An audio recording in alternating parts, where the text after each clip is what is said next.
En los últimos años, In the last years of human history, we have witnessed an unprecedented evolution. The world has changed, and it will never be the same again, because we know it's not going to stop. Before, our ancestors were able to adapt to the changes provided by technology. Now, it seems that there is no longer time to remake the change. And among the last advances in this change, after decades of research and development, the last great achievement of humanity appears artificial intelligence, a creation where man seems to transcend his own limitations. This form of intelligence, created by us, challenges the borders of what seemed impossible. However, as artificial intelligence is perfected, a distributing reflection arises. This new advance seems destined to replace man in much of his tasks and jobs, making us face an existential question. What is that differentiates us from the machine? What makes us unique or irreplaceable? That's the big question. I still remember the day I discovered ChatGPT. I spent the whole morning talking to him. I remember asking him about the paradox of Alcaios and the turtle, and I was really impressed by the answer. In the end, the question came to me: if this chat responds like a human, what distinguishes a human from a chat? Well, I think that right now we find many differences between a human and AI, but there are many different people who believe that in the future it will not be like this. Perhaps in a few years the AI will equal us, and even it may surpass us. Will this be possible? We dedicated to do an experiment to demonstrate the difference between man and machine. The idea was to expose the difference in any job, like that of a waiter in a bar.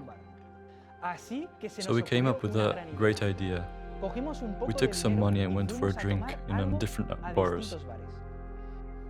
We put a hidden camera, of course, and then we made an analysis of what happened when a human serves us. When the intention of discovering how humans behave, 3 people are going to infiltrate different bars to record human behavior. In the first bar we were in, they were closing the kitchen, so we didn't have much time, and we asked the bartenders to recommend us what to drink. Huevos rotos con longaniza, unas puntillas y una ensalada, por ejemplo. We really liked the dishes that were recommended to us, and they were served very quickly. When we left, the waiter made a joke about his salary and how important it is to spend it all at the beginning of the month. The second bar was very interesting. The waiter explained that his bars were famous for its anchovies. They had been in a newspaper, and he told us that they were called the Chinese of anchovies. It was a very enriching conversation.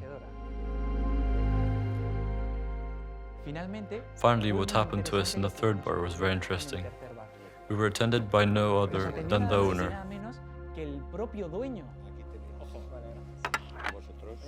He first explained that the name of this bar was called El Bar del Nano.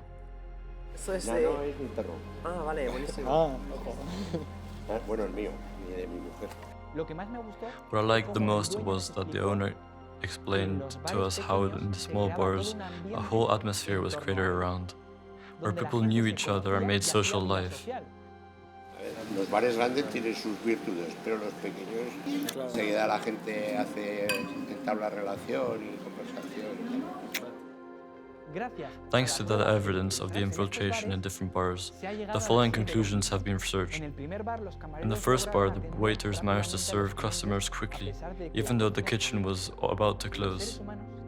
Human beings have the flexibility of serve efficiently in abnormal situations. In addition, in the conversation at the second bar, the customers learned many new things. An AI can serve effectively, but the human being will always enrich the customers.